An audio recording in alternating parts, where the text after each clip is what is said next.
Olá a todos, eu me chamo Pamela Silveira Costa, sou aluna de doutorado no programa de pós-graduação em Geologia da Universidade de Brasília e membro do projeto de extensão Geologar, tá? O Geologar, que é um projeto de divulgação geocientífica formado por membros da pós-graduação e graduação na área de geociências. Eu estou aqui acompanhado pelos meus colegas, claro, e também que fazem parte, né, do projeto Geologar, para então conversarmos sobre alguns assuntos e desafios relacionados à pós-graduação. Mas antes de tudo, eu vou pedir para que os meus colegas então se apresentem. Por favor, Gabriela, se apresente para nós. Olá a todos, meu nome é Gabriela Fazio, eu sou doutoranda do programa de pós-graduação em Geociências Aplicadas da Universidade de Brasília. Eu sou da área de Geofísica, trabalho com magnetismo e processos de aquisição de magnetização. Vou estar falando aqui com vocês um pouquinho. Por favor, Lívio. Olá, gente. Eu me chamo Lívio Reile de Oliveira Gonçalves. Eu sou o único membro do Geologar atualmente que está na graduação. Eu estou no último semestre do curso de Geologia e eu fiz PIBIC sobre a paleontologia da Bacia do Paraná ao longo da minha graduação. Beleza. Pedro, por favor. Oi, todo mundo. Meu nome é Pedro Vitor, sou do programa de pós-graduação em Geologia lá da UNB. E o meu doutorado, estou fazendo doutorado, né? Meu doutorado é nas mineralizações auríferas, lá da província de Tapajós, num prospecto que já chega no Amazonas, com o professor Nilson. Rander, por favor, se apresente.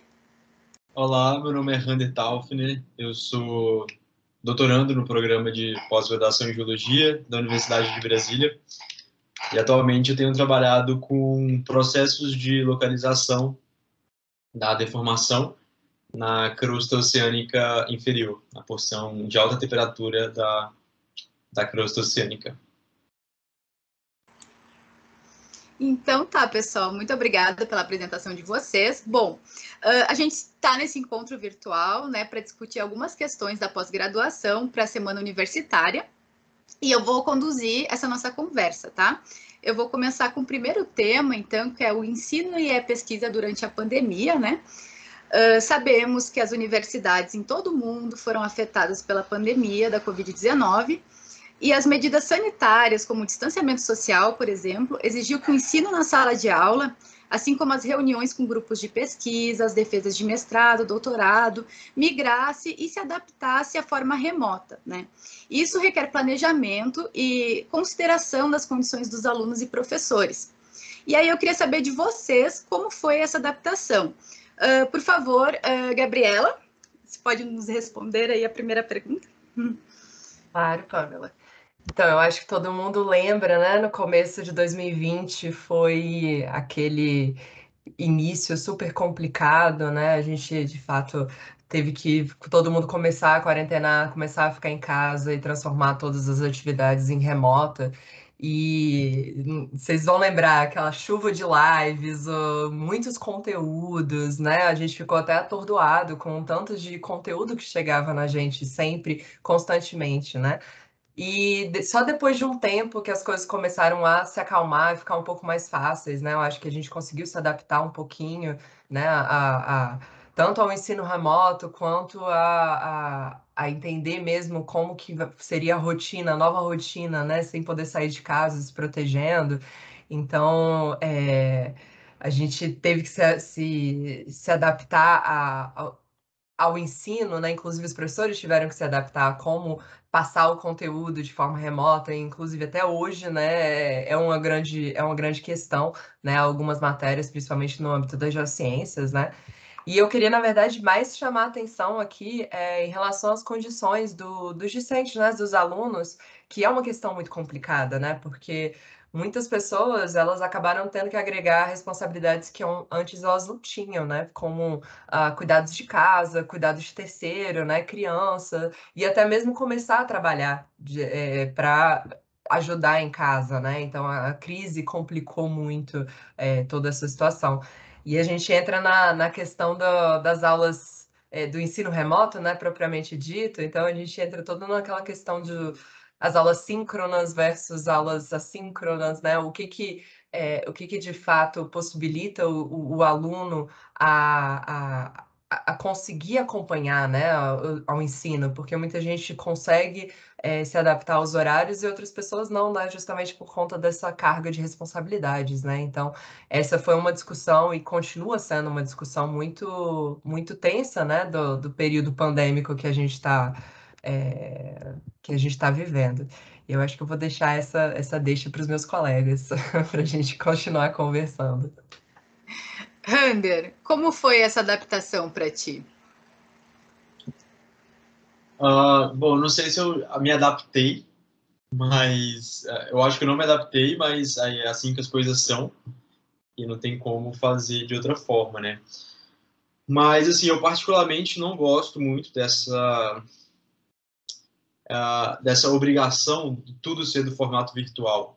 Eu acho que o interessante seria ter um meio termo entre o presencial e o virtual, sabe? Porque, falando do meu ponto de vista, né? Todo esse trabalho virtual às vezes cansa um pouco da gente ficar falando o dia inteiro com uma máquina, sabe? Por mais que tenha as pessoas atrás dela, mas é um pouco maçante, assim, é um pouco... A gente não sabe até que ponto é o nosso...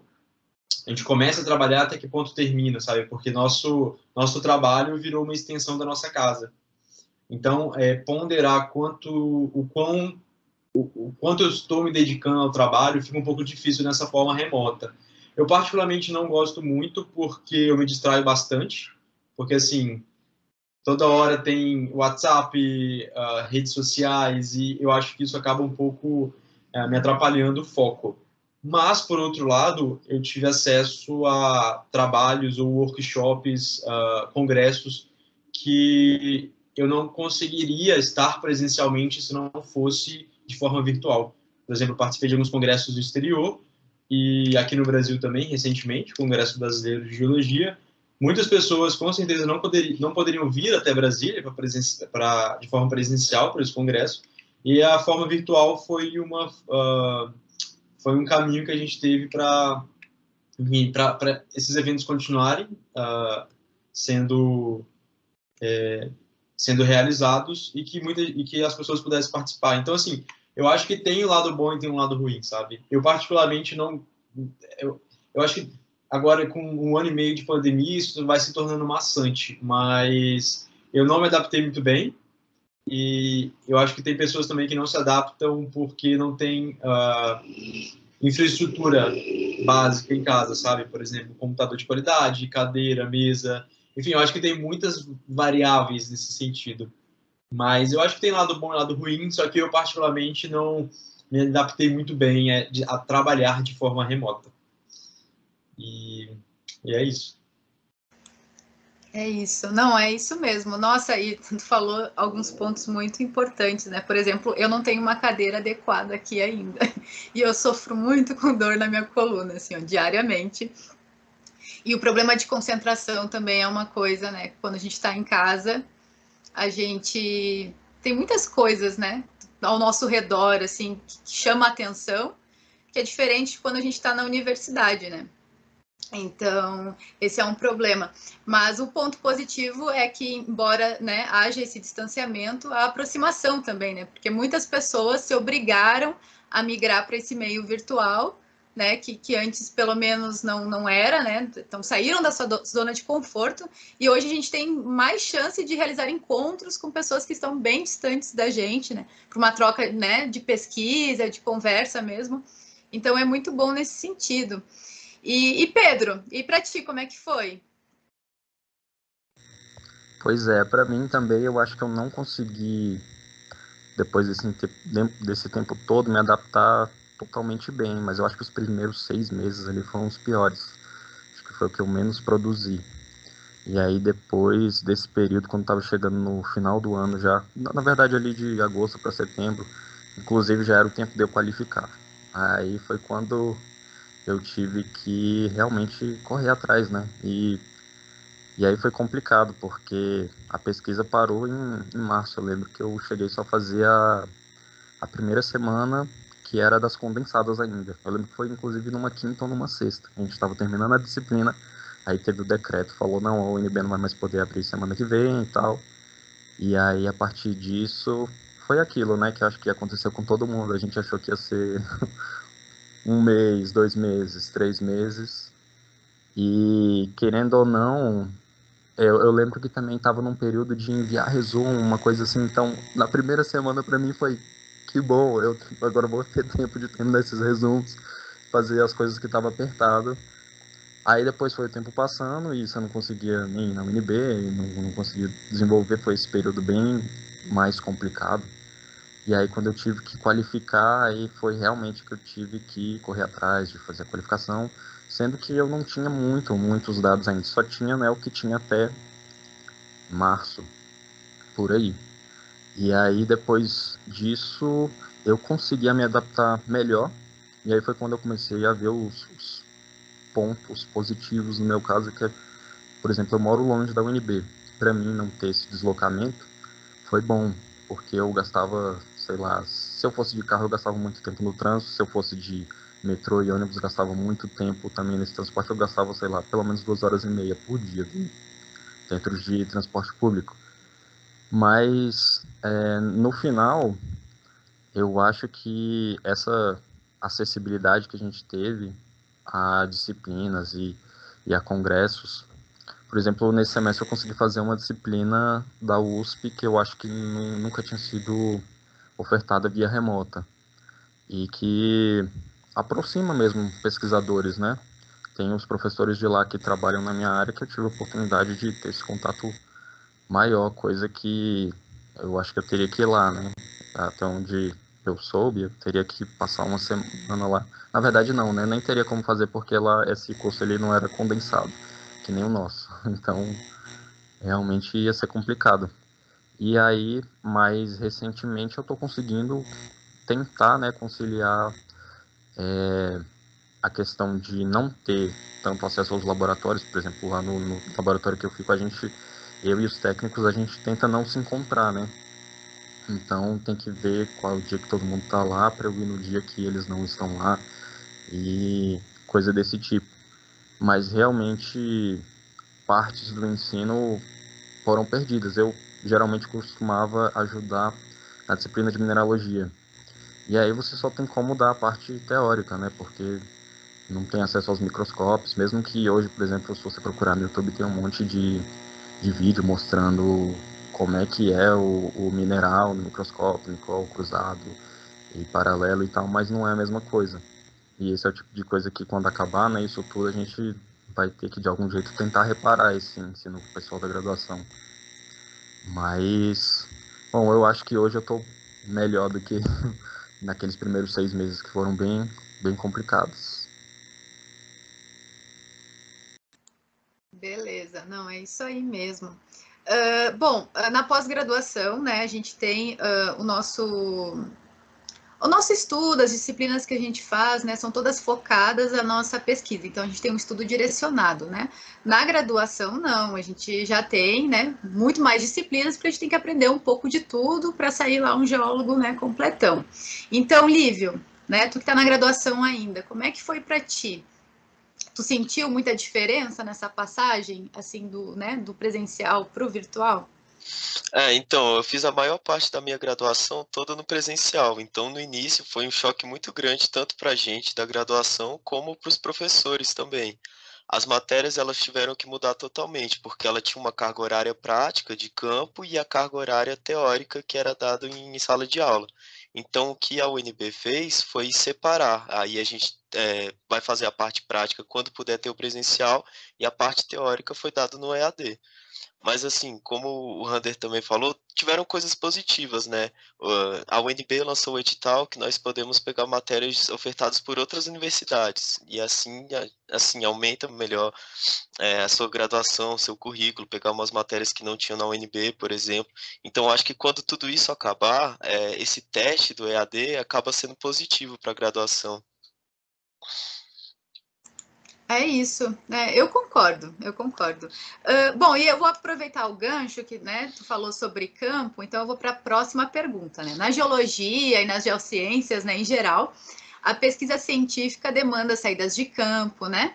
Uso de laboratórios. E aí eu quero saber de vocês como é que foi essa experiência, né? Quais as alternativas utilizadas para suprir essa demanda necessária, que é de ir no laboratório, né? De eventualmente fazer uma saída de campo.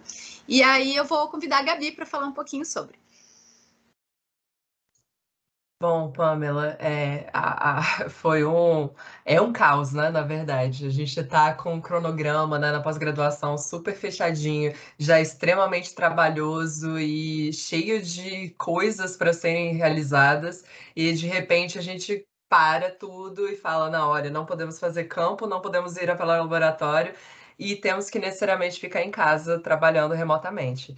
Então, assim, foi muito complicado. Para mim, especificamente, a minha pesquisa ela envolve tanto a saída de campo, que estava marcada para ano passado, e ainda não foi realizada, inclusive, e como experimentos de laboratórios de longa duração. Tem um experimento que eu preciso de 6 meses de laboratório, constantemente, todos os dias. Inclusive, eu já estava me preparando psicologicamente para ir no final de semana, né, acompanhar esse experimento também.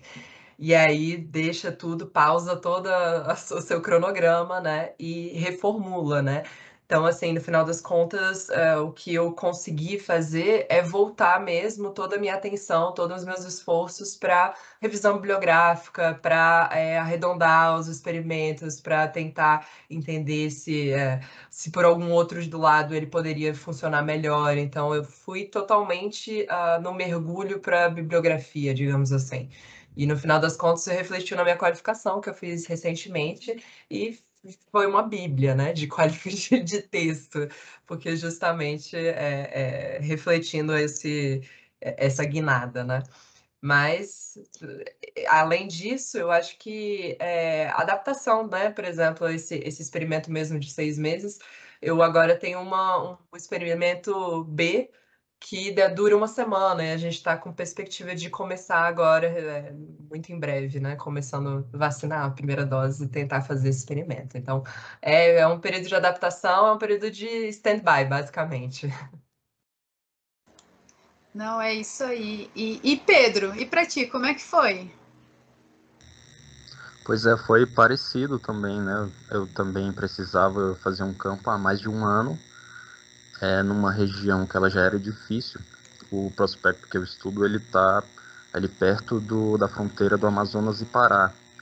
E ali já é uma região difícil porque a BR que passa mais perto, ela está a 60 quilômetros do prospecto, e aí não tem mais nem estrada de terra nem nada, é só floresta amazônica. Então o que o pessoal faz geralmente é pegar uns aviãozinhos bimotores e tal, que ficam ali, as cidades mais próximas ali estão no Pará, em Itaituba, Jacareacanga, o pessoal sai dali, pousa lá naqueles prospectos, então já era complicado naquela época, porque a gente também precisa conhecer, uma região de garimpo, né, então a gente precisa conhecer quem está trabalhando na área, né, não é tão simples assim.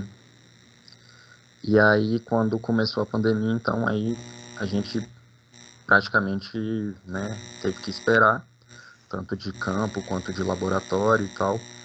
E, bom, depois a gente começou a ver que não ia ter como parar, né? Como o Randy disse, uma das coisas que acontecem, uma pandemia desse tipo que acontece, sei lá, de 100 anos, 80 em 100 anos, que tudo para. E a gente, infelizmente, tá nesse período aí. Mas aí a gente teve que começar a combinar e tal. Como eu falei, a gente combinou o pessoal do laboratório, né, os técnicos, se estava todo mundo de acordo com um protocolo rígido, porém dando essa abertura e tal. E começamos a tentar voltar com a rotina. Fora que os laboratórios nossos aqui da UNB, eles já têm uma agenda apertada, né, de análise. Você tem que, por exemplo, na microsonda, você tem que fazer seu agendamento tinha, né, pelo menos com uns 4, 6 meses. Agora está muito mais complicado, e essa é outra coisa que a gente vai ter que ver, né, quando voltar tudo ao normal. como que vai adequar isso tudo. Fora que, por exemplo, no nosso caso teve ainda um problema do equipamento ter quebrado. E aí nessa pandemia você ainda ter que pedir recurso, esse tipo de coisa, ter todo esse trâmite. É quase que traumático mesmo você esperar tanto tempo para chegar, às vezes chega e tem toda aquela burocracia. Enfim, mas durante esse período eu consegui ainda também, a Geocrono estava com também um protocolo de receber o pessoal, desde que agendado, com todos os protocolos e tal. E eu consegui ainda preparar algumas amostras, coisas do tipo, mas acabou sendo que a Gabi falou, a gente mergulhou na bibliografia, mergulhou no que tinha da literatura, tentar rever dados, rever hipóteses. É o que mais aconteceu, pelo menos comigo. Você tem uns dados, por exemplo, de geoquímica, química mineral, e aí você começa a pensar no processo que está acontecendo lá, e aí tudo que faltava é você ter um microscópio para ver suas lâminas, para tentar saber se era aquilo mesmo que estava acontecendo ou não. E ficar só as perguntas, né? Agora que eu estou conseguindo rever tudo de novo.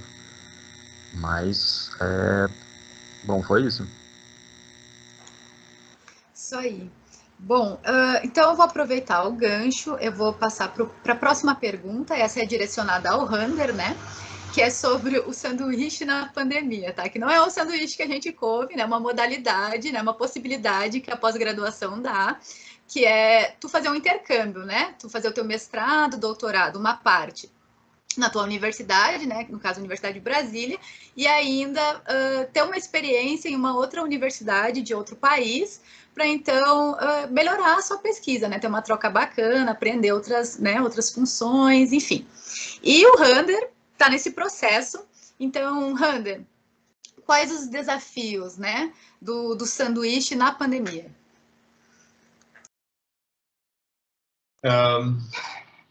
Bom, Pamela, acho que na minha opinião, acho que tem dois desafios principais. Eu acho que é o que mais tem prejudicado, né, os pesquisadores brasileiros. A falta de investimento, ou seja, o corte no orçamento de ciência, tecnologia e educação por parte do governo federal, né? Desde a gente tem observado uma diminuição frequente, na real, recorrente, do investimento em ciência, tecnologia e educação desde mais ou menos 2010. E de 2018 para cá, esse desinvestimento se intensificou bastante. E, somado a isso, a gente tem um episódio de pandemia mundial. E mais agravante ainda, o Brasil é uma zona de variante, ou seja, existe uma variante aqui no Brasil, a variante amazonense, né? Que isso complica ainda mais a saída de brasileiros, a entrada de brasileiros em outros países. Então, assim, atualmente tem pouquíssimas bolsas para doutorado sanduíche, né, que é a modalidade que eu estou, doutorado pleno e pós-doc no exterior. O último edital do CNPq, acho que tiveram quase 1.000 inscrições no total, né, e pouquíssimas bolsas foram ofertadas. Assim, acho que para doutorado sanduíche, acho que talvez 10 bolsas foram ofertadas. Então, assim, o meu projeto, por exemplo, ele foi elogiadíssimo pelos consultores ad hoc, foram recomendados, inclusive, que eles falaram que tem altíssima qualidade, o projeto, estava tudo muito bom, só que não foi aprovado pelo CNPq, pelos técnicos, porque não tinha investimento, eles não deram prioridade a essa área. Então, assim, somado o meu projeto, na verdade, a minha candidatura é uma dentro do universo de muitas outras candidaturas de extrema qualidade, com dados, projetos de alto nível, só que não tem dinheiro o governo não tem dinheiro para bancar esses projetos, né, de alto nível em universidades estrangeiras, né? E isso a médio e longo prazo gera um problema, né, porque a gente tem pessoal capacitado aqui, mas não tem investimento. Então isso a médio e longo prazo gera uma fuga, né, desses cérebros, porque a gente não tem esse tipo de investimento aqui. E agora pessoas que conseguiram a bolsa, por exemplo, eu consegui uma bolsa, mas não foi pelo governo brasileiro, foi pelo governo alemão, é uma parceria, né, entre CAPES e o DAAD, que é uma das agências de fomento alemãs, mas a bolsa é integralmente bancada pelo DAAD. Né? Só que a gente está com um problema agora porque a gente não consegue entrar na Alemanha, porque o Brasil é uma área de variante, então todos os voos, todas as pessoas estão proibidas de entrar na Alemanha, exceto, por exemplo, cidadão alemão, pessoas que têm ajuda humanitária, enfim. E pesquisadores não podem entrar lá. Então, esse é um problema agora, porque a gente conseguiu a bolsa, só que a gente não consegue entrar. Então, as pessoas estão criando meios, estão, enfim, tentando outras maneiras de entrar. Por exemplo, fazer quarentena em um outro país que não seja de variante, por exemplo, o México. Só que você ficar 14 dias no outro país, você vai gastar muito mais, né? Tem passagem aérea, tem acomodação, tem gasto com alimentação. Então, assim, tem PCR que você tem que fazer o tempo todo, exame para Covid, né? Então, assim, gera um custo muito alto que muitas pessoas não conseguem bancar. Então, assim, somado esses fatores, em tempos de pandemia, a gente fica muito preocupado e desmotivado, sabe? Não está sendo fácil. Eu tive que adiar 2 vezes já a minha ida. Inicialmente eu ia agora em junho, né? No começo de junho, só que agora eu só vou em agosto. Então assim, tá muito complicado. Mas embora a gente tenha visto, né, esse sentido, esse corte no orçamento, existem agências internacionais que ainda assim estão oferecendo bolsas e que eu acho que vale a pena a gente tentar. E não ficar só preocupado na CAPES, ou CNPq, ou FAPESP, FAPDF, enfim, não ficar somente focado nessas agências financiadoras brasileiras. Porque tem muita agência estrangeira que financia, por exemplo, o Fulbright nos Estados Unidos, o DAAD, que é o alemão, que financia muitas bolsas para brasileiros, tem muita parceria, né, com a CAPES e o CNPq. Então, assim, eu acho que depois dessa pandemia, eu acho que até o final do ano, espero que todos nós estejamos vacinados e que ano que vem a gente já respire um pouco melhor esses efeitos da pandemia, principalmente, né, nas bolsas de doutorado sanduíche. Mas é isso, a gente tem sofrido bastante, mas eu acho que a gente não deve desistir, sabe? Tem que tentar e conseguindo, a gente tem que criar meios, tentar outros meios, né, para se realmente essa bolsa ser efetivada, a gente conseguir tirar o máximo de proveito dessa experiência. Posso aproveitar o gancho, então, e perguntar, diante de todas essas dificuldades, né, que nós todos estamos vivendo na pandemia, e já pensando, né, pré e pós-pandemia, por que fazer pós-graduação? Né? É uma pergunta que pode surgir, né, para os jovens aí na semana universitária, que devem pensar, né, estou terminando a minha graduação, vou para o mercado de trabalho ou faço pós-graduação? Então, por que fazer pós-graduação? Eu acho que essa pergunta, na verdade, ela pode ser desmembrada, né? Porque, assim, por que fazer, no nosso caso, por que fazer pós-graduação focado na ciência de base? Que focado para a área acadêmica, por exemplo.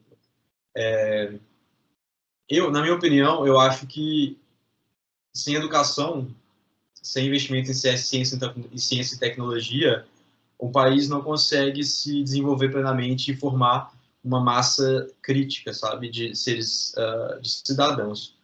E a gente, dentro da academia, a gente tem esse papel, sabe, de conhecer melhor sobre um determinado assunto, de dialogar, de debater ideias.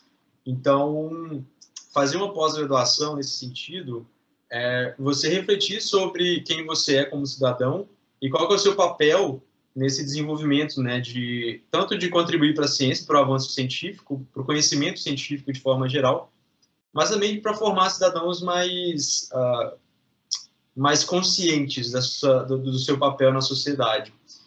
Então, a pós-graduação vem nesse sentido, porque, assim, aqui no Brasil, a universidade ela não distingue professor e cientista. Esses dois papéis estão intimamente relacionados. Então, quando a gente faz pós-graduação, a gente já está focando no papel como professor, como educador, como intermediador ali, né, dessas ideias, mas também como pesquisador, ou seja, aquela pessoa que vai usar o método científico para a gente avançar no conhecimento científico.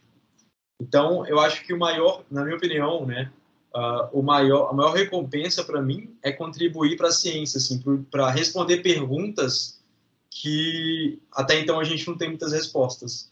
E na contramão não, né? Na verdade, acima de tudo, a partir do que eu pesquiso, a partir do que eu conheço um pouco mais, fazer novas perguntas, né? Porque o conhecimento ele nunca tem um fim. O conhecimento é um processo. E quanto mais você conhece, quanto mais a gente conhece sobre algo, mais perguntas surgem. Porque o universo é essa coisa louca aí, né? Tipo, que a gente tenta entender, mas na verdade, quanto mais a gente conhece, mais a gente tem dúvidas sobre ele.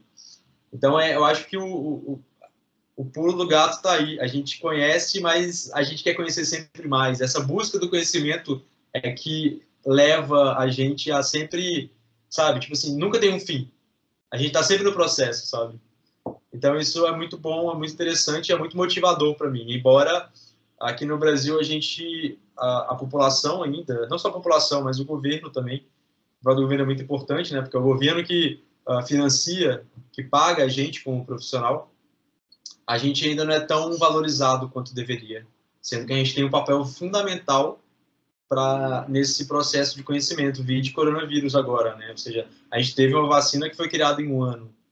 Então, assim, todos os esforços mundiais, tanto científicos quanto financeiros, estavam voltados para a gente criar uma vacina. E em tempo recorde a gente conseguiu. E isso só se deu pelo conhecimento científico que a gente tem, sabe? Então, isso é muito importante e eu acho isso que motiva, assim, me motiva principalmente. É isso aí, eu compartilho dessa mesma motivação, assim, fiquei até, né, sentimento bate, né? Mas olha, eu vou aproveitar o gancho e vou perguntar para a Gabi, né? Gabi, vou supor que eu, né, recém me formei em geologia e eu descobri uma outra área, eu gosto de outra coisa, assim. Eu posso fazer uma pós-graduação em outra área, mudar da geologia para outro curso? Ô, Pamela, pode, deve. Eu acho que assim é uma questão muito. Se você tem interesses amplos, você tem que se jogar neles, sabe? Eu acho que eu digo isso para os alunos de graduação que podem estar escutando, até os alunos de pós-graduação também. Eu tive uma trajetória um pouco diferente. Desde o início da graduação, eu já era muito apaixonada pela ciência e por, né, fazer ciência. Então, eu me envolvi em projetos de pesquisa de iniciação científica, né, muito cedo, né, desde o meu terceiro semestre, e sempre numa área específica, que era a área de estudo de argilominerais, junto com a professora Edi, aqui do IG. E eu trabalhei no laboratório de fração de raio-x desde 2011 até hoje, na verdade, a gente tem uma pontinha lá. Mas, de qualquer forma, eu fiz 3 projetos de PIBIC, que os 3 envolveram argilas minerais. Fiz um mestrado também com a professora Edi, envolvendo diagênese e estudo diagenético com argilominerais. E no doutorado eu resolvi diversificar. Eu acho que eu senti um pouco a necessidade de ampliar um pouco os horizontes, de entender coisas novas, coisas diversas. E claro que bate o frio na barriga, claro que às vezes dá aquela agonia, assim, sabe? Mas será mesmo que eu vou mudar? E eu acho que foi uma das melhores coisas que eu fiz, assim, porque eu agora sou doutoranda em geofísica, eu estudo com processos de aquisição de magnetização e ao mesmo tempo eu estou conseguindo colocar em prática os meus não vou nem contar quantos, tá? Muitos anos de estudos de argilominerais e estudos de diagênese, junto com estudos de processos de aquisição de magnetização em rochas ricas em ferro, assim. Então, é conhecimento, é informação, né? Então, se eu acho que a ideia é, se você sente necessidade de mudar de área ou não se preocupa, você vai agregar seus conhecimentos que você já teve nos novos e por aí vai. É um ciclo, né? É um processo. Então, acho que é digno, é válido. Se quiser continuar também no mesma temática, é super interessante também, mas tudo vale na ciência. O importante é o amor, como disse o Rander, né? Tem que ter amor pelo que faz. Isso aí. Não, e tem um outro tipo de mudança, né? Esse não é a gente que escolhe, na maioria das vezes, que é a mudança dentro do projeto de pesquisa mesmo, né? A gente está dentro do mestrado, a gente não mudou a área de concentração, mas às vezes acontece alguma coisa que a gente precisa mudar esse projeto. E é um desespero nessa mudança.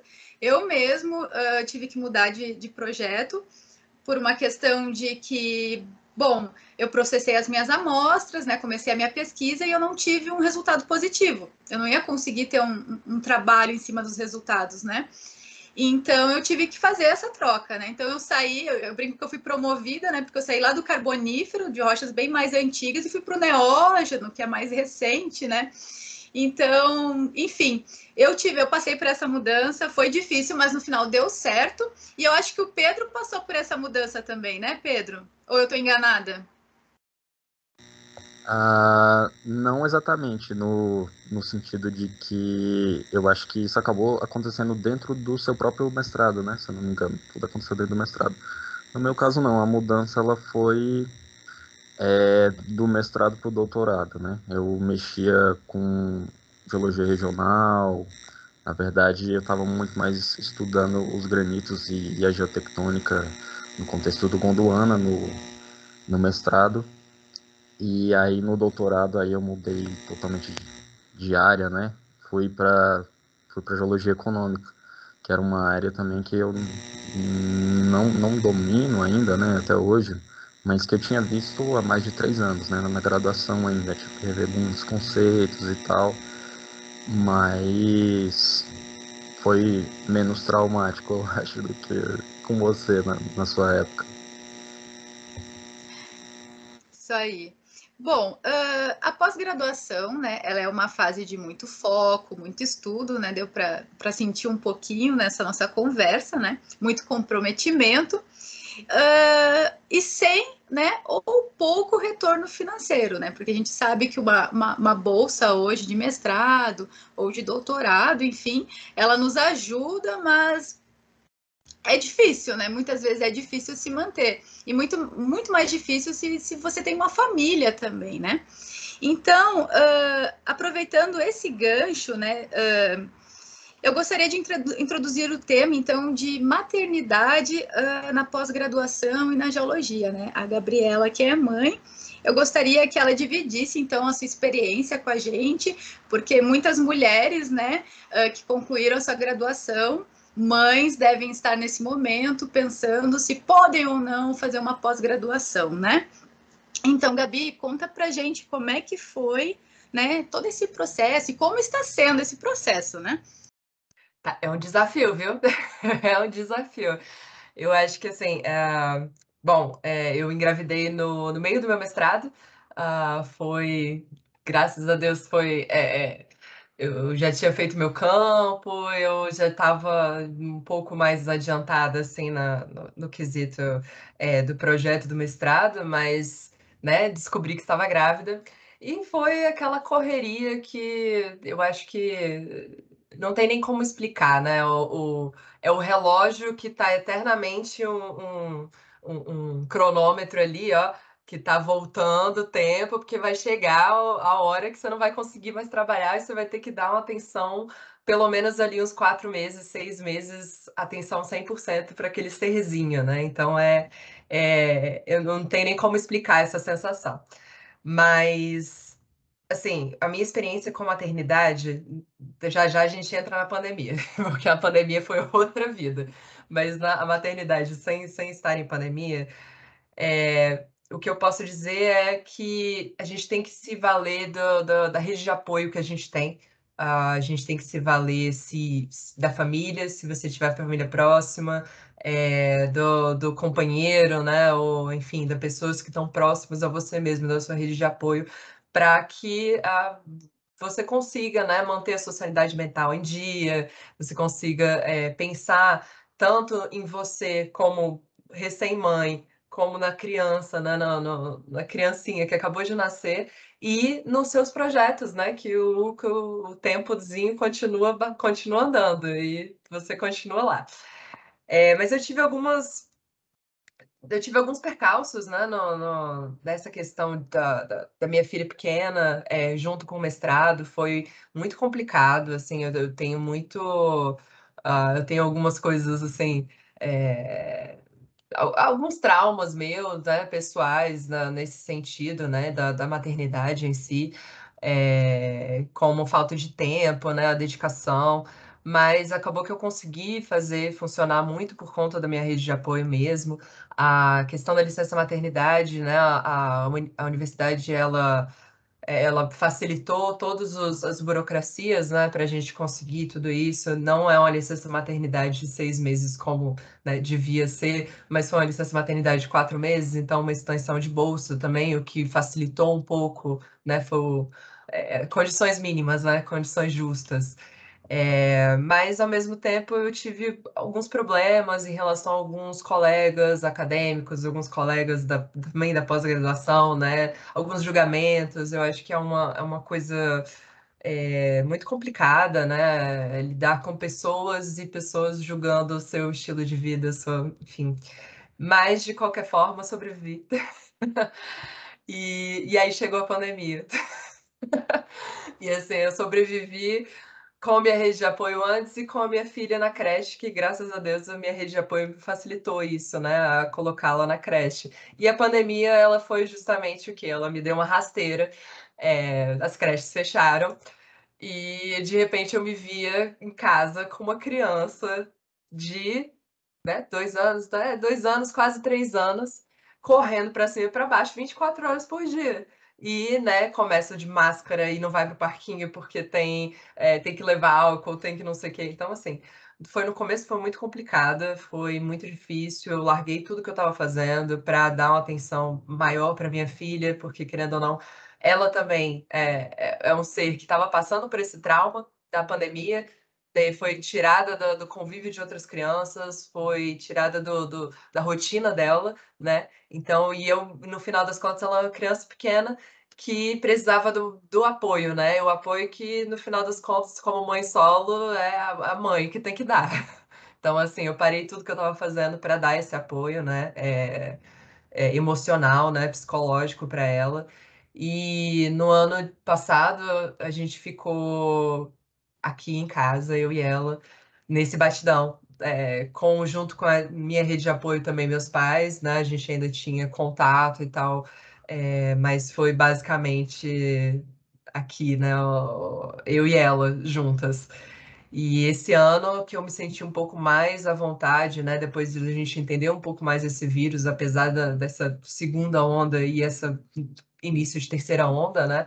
Eu me senti um pouco mais à vontade para trazer uma babá aqui para casa para eu conseguir trabalhar efetivamente, porque ano passado foi só trabalho de madrugada, então assim era o dia inteiro de dar esse apoio para Teresa, né, para minha filha, e madrugadas eu estava lá lendo as minhas bibliografias para fazer minha bíblia, né, da qualificação.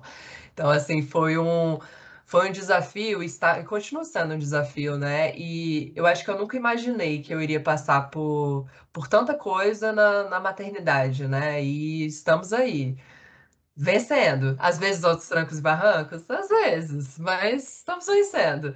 E eu acho que o final, né, finalmente, assim, eu acho que o que eu posso dizer para quem é mãe ou quem está se tornando mãe, né, e pai, né, é acreditar mesmo no processo, é você ter muita calma, ler muito sobre. Eu acho que é muito importante informação, acho que a psicologia infantil evoluiu muito, né, como lidar com diversas coisas evoluiu muito. E a gente tem que estar sempre renovando nossos conceitos, nossas didáticas, né, infantis e tudo mais. E tentar estabelecer mesmo uma rede de apoio, que no meu caso foi minha família, mas eu acho que quem não mora próximo da família tem amigos, a gente pode, a rede de apoio é uma coisa muito mais ampla, né? Então, basicamente isso que eu queria deixar de mensagem, assim, nem tudo está perdido. É um desafio, mas a gente consegue superar, tem que ter muito amor envolvido só. Não, é isso aí. Nossa, muito obrigada por ter compartilhado conosco, né, esse tema, né, aberto a tua vida pessoal também, né, exposto os seus, né, todos os desafios, né, porque com certeza é uma inspiração para muitas mulheres que pensam, né, porque eu acho que muita mulher deve se questionar já normalmente se pode ou não pode, né, fazer tal coisa, né, e ainda quando envolve família, pesa muito mais, né, e é uma... Nossa, e a mulher tem que fazer isso, né? Tem que também ter a sua carreira e correr atrás da sua carreira, independente do seu papel de mãe, né? Essa é uma parte da vida dela, mas tem todas as outras que, assim como o pai, também vive, né? Faz parte da nossa vida como ser humano, enfim. São as nossas conquistas, nossos desafios. Então, muito obrigada. Bom, a gente nessa roda aqui virtual, né, de conversa, a gente falou do ensino e a pesquisa durante a pandemia, dos desafios da pós-graduação com ou sem pandemia. E agora, para finalizar, eu queria falar um pouquinho sobre o mercado de trabalho, né, e sobre a tecnologia também, os avanços tecnológicos, né. E para começar essa conversa, eu quero chamar o Lívio, né, convidar o Lívio, que é o mais jovem de todos aqui. Então, eu pressuponho que ele é o mais tecnológico, né? A geração Z. Exatamente. Exatamente. E aí, Lívio, eu queria te pedir a tua opinião, assim, sobre essa adaptação da geologia aos avanços tecnológicos, né? Se tu vê, assim, importância, por exemplo, no estudo de linguagem de programação, né, para o desenvolvimento da geologia e do geólogo e da geóloga, né? Se tu enxerga isso como, um futuro teu, eu preciso aprender mais sobre, né? Divida a sua experiência conosco.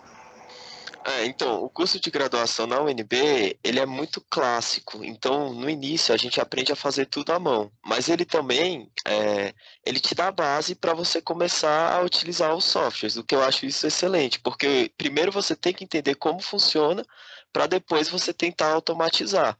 Então, você pode pegar as matérias optativas, que, assim, hoje eu acho que é obrigatório você fazer o básico de alguma linguagem, principalmente de Python, que é a mais básica.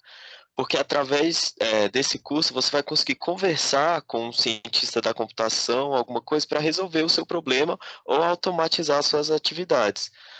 Durante o congresso, por exemplo, nós tivemos um mini curso de Machine Learning aplicado a geociências, e também temos muitas palestras da CPRM sobre as inovações de Big Data, geoestatística, e eu acho que isso não é só o futuro das geociências, isso já está acontecendo. Então, para você conseguir se inserir no mercado de trabalho, é obrigatório você entender como funciona a computação hoje em dia.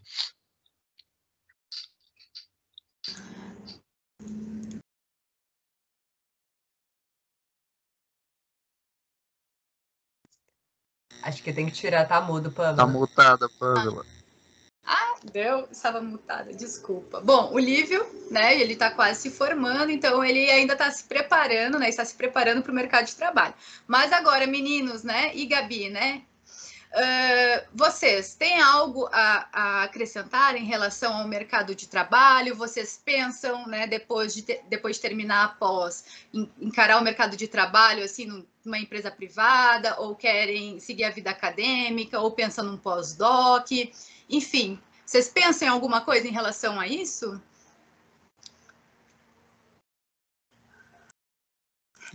Ou só querem vencer o DOC, uma etapa de cada vez? Eu acho que, assim, eu pretendo seguir carreira acadêmica, né? Então, geralmente aqui no Brasil a gente é a universidade pública que são os centros de pesquisa de excelência, assim, principalmente na nossa área, né, de geociências. Mas eu pretendo fazer um pós-doc e continuar me qualificando. Mas assim, eu não fico preso à ideia de que eu tenho que seguir, eu tenho que ir para a academia, sabe? Eu tenho que ser professor, ser pesquisador. É o que eu gosto de fazer, é o que eu penso no momento, mas assim, a vida é uma caixinha de surpresas, né? Tudo pode mudar. Então eu não fico preso à ideia de que eu tenho que ser geólogo, eu tenho que exercer a minha profissão de geólogo, ou exercer a profissão pesquisador. Eu gosto, faço porque eu gosto, mas dependendo das oportunidades, porque assim, a gente precisa de dinheiro, né, para viver. Então, não tem como viver de amor e de espíritos, de luz. Mas, então, a gente precisa se adaptar, não se adaptar, mas assim, ser pragmático, sabe? E não ficar preso à ideia de que eu preciso exercer tal profissão para o resto da minha vida para eu ser feliz. Eu acho que dependendo das oportunidades, ou eu posso abandonar a academia, ou eu posso me dedicar parcialmente à academia e também fazer outras coisas à parte. Mas a minha ideia principal hoje é fazer pós-doc, mas depois, assim, se surgir oportunidade como concurso, professor, ou concurso para alguma empresa estatal, por exemplo, CPRM, Petrobras, que também acolhem, né, pesquisadores, que são, a gente é muito importante nessas áreas estratégicas. Se realmente tiver oportunidades, eu vou tentar, mas se não, assim, eu tenho... Enfim, acho que a gente pode migrar para fazer outras coisas na vida, sabe? Mas o que eu quero hoje, atualmente, é ser pesquisador, realmente, é ser professor. Olha, aproveitando o que o Rander está falando, né? Eu acho que volta naquelas perguntas que a gente já fez do ser ou não ser bolsista, por que fazer uma pós-graduação. Essa é uma pergunta que, assim, agora que você falou, realmente é difícil de responder, né? Por que fazer pós-graduação? Você até entra em crise quando a gente que tá na pós faz essa pergunta pra gente mesmo. E é o que a Gabi também estava falando, daquela questão de você pode mudar de área, porque eu acho que o pessoal da geração do Lívio já está mais ligado nisso, de que você tem que aprender uma linguagem de programação, você... Eu acho que você tem que responder, na verdade, né, outras perguntas que eu acho que as gerações anteriores de geólogos não pensavam, porque talvez não tinham um método, novas tecnologias ainda não existiam e tal.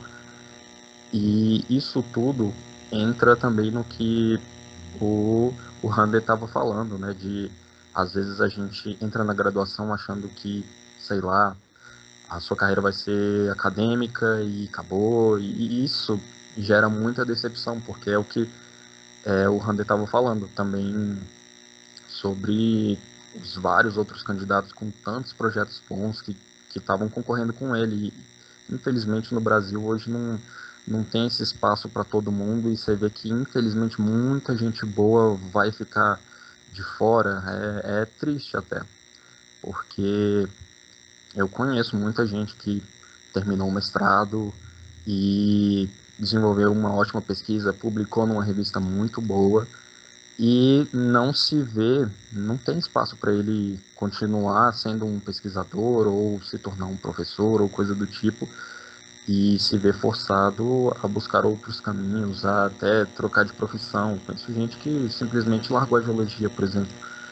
E eu acho que o que eu diria para esse pessoal da graduação que está vindo é realmente não se prender em uma só carreira ou coisa do tipo, saber que, assim, talvez a gente tenha que mudar alguns paradigmas nas gerações que vão vir, de só se manter em uma carreira e esse tipo de coisa, ou até mesmo ficar atento com o que pode aparecer de oportunidade lá fora. É o que o Rander até também a gente tinha falado, às vezes a gente se prende, por exemplo, nos nossos órgãos de fomento brasileiros, mas tem várias oportunidades aí no mundo aparecendo, e a gente tem que ficar realmente ligado nisso tudo. Então, assim, em questão de mercado de trabalho, eu acho que a gente, e eu gostaria muito que as próximas gerações mudassem um pouco isso, essa escolha tão, assim, eu não sei, tão objetiva, tão rígida, de você vai para academia ou você vai para o mercado de trabalho, porque a maioria da gente que está aqui na pós tá aqui porque, assim, gosta no fim das contas. Porque se for colocar as vantagens e desvantagens financeiras, psicológicas, de saúde mental e tudo isso, eu acho que não, a maioria das pessoas escolhe não entrar. Mas se a gente está aqui e gosta de fazer, acho que a gente tem no futuro saber mesclar mais esses dois caminhos, outras opções, não abandonar caso você escolha, sei lá, o mercado de trabalho, não abandonar totalmente a pesquisa e coisas assim. Eu acho que esse é um desafio para as próximas gerações aí, de rever esse modelo que a gente tem atual. Eu concordo muito com o que vocês falaram, tanto Pedro quanto o Rander.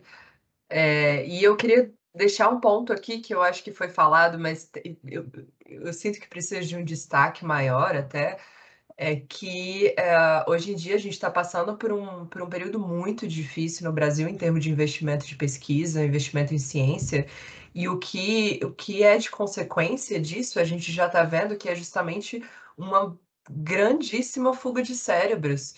Então, assim, o cientista brasileiro, atualmente, uma das grandes vontades do cientista brasileiro é justamente sair do país para ter oportunidade, para conseguir financiamento para fazer a própria pesquisa, para conseguir condições dignas, né, de trabalho, porque até hoje a gente tem esse grande estigma, né, da pós-graduação, né, você, que eu só escuto perguntando, né, minha vida inteira eu só escutei isso, mas você trabalha mesmo ou você só estuda? Então, assim, não, gente, essa pergunta aqui no Brasil aparentemente é normal, mas lá fora não. Lá fora, quem é pós-graduando é um trabalho, é certificado sendo trabalho, você tem direitos trabalhistas, né? E só aqui que a gente chama o nosso salário de bolsa, né? E a gente se condiciona isso, né? A ganhar R$ 1.500 por mês sendo mestrando e R$ 2.200 por mês sendo doutorando, sendo que não tem reajuste há mais de 10 anos, né? Então, assim, é muito complicado. Eu acho que a gente, independente de quais forem as opções políticas, eu acho que como pessoas que acreditam na ciência, como pesquisadores, como alunos de universidades públicas, a gente tem que pensar o que vai ser melhor para a ciência brasileira, para nossas instituições públicas né? Então, para onde você vê, onde você enxerga o Brasil daqui a um tempo? E eu, sinceramente, como brasileira orgulhosa que ainda sou, tá difícil, mas vamos nessa. Eu acho que o Brasil tem muita, muita possibilidade de crescimento em termos de ciência e tecnologia. E o brasileiro é muito criativo, o nosso jeitinho brasileiro, ele, na verdade, ele é um grande pote de ouro de criatividade e inovação.